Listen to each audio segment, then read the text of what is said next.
Et nous sommes avec Clément Derible, seconde ligne équipe du Sporting Club de Leucate.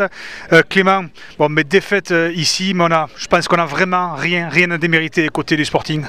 Oui, exactement, on n'a rien à démériter. Sur les deux matchs, je pense que c'est le 4 qui a fait le plus de jeux. Après, bon, mais ils y ont été à l'expérience, ils se sont jamais affolés. Nous, on perd un peu nos moyens sur la fin de ce match-là.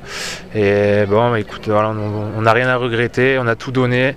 Comme on s'était dit, pour certains qui allaient arrêter, certains qui allaient partir, on va avoir un nouveau groupe pour l'année prochaine et on va y revenir ici. Et s'il faut, on reviendra gagner en Daï pour monter en Fédéral 1. Oui, parce qu'on parlait vraiment, allez, sans se mentir, on parlait vraiment de cet ogre de Fédéral 2. Moi, personnellement, qui ai commenté ce match, j'ai vu beaucoup numéro 10 taper et investir votre camp, surtout en seconde mi-temps. Mais quand on voit la première mi-temps que vous faites, et finalement, vous y êtes dans le match. Et puis vous relancez, moi je trouve que vous relancez beaucoup de vos propres 22 mètres. Et la base, c'était peut-être d'aller jouer vraiment dans leur camp. Mais vous y étiez vraiment dans ce match. Oui, on était dedans, on a eu des consignes, on était dedans. On a essayé de respecter le plus possible les consignes, sauf sur certains cas. Et malheureusement, quand on ne les respecte pas, on perd les ballons, on s'affole, on lâche les ballons pour eux. Et voilà, après, bon, c'est comme ça, il faut passer à autre chose. On va se reposer, on y est depuis le 1er juillet.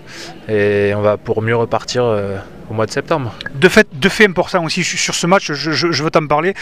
Les conditions atmosphériques, ça c'est la première chose. Et peut-être la sortie du capitaine. Ouais, la sortie du capitaine, c'est notre fer de lance de l'équipe. C'est lui qui nous parle, c'est lui qui avance sur chaque impact, chaque ballon en défense. Après, ouais, le temps c'était compliqué au début, après ça s'est calmé, mais vraiment au début, même eux, je crois qu'en première mi-temps, ils font 0 sur 6 en touche. Nous, on a essayé d'être à peu près propre, mais ouais, compliqué de garder le ballon, de jouer sur les trompes d'eau qu'on a joué là. C'était un peu la première fois pour nous cette saison, sachant qu'on joue toujours sur le beau temps. C'est dommage pour un match de phase finale, normalement c'est le soleil, mais bon, c'est comme ça, il n'y a plus, on a essayé de s'adapter le mieux possible en conditions climatiques. Ok, dernière petite question, une petite analyse simple, en quelques mots c'est quand même un peu compliqué, mais cette saison du Sporting finalement, tu la résumerais à quoi, comment, quel serait le bilan?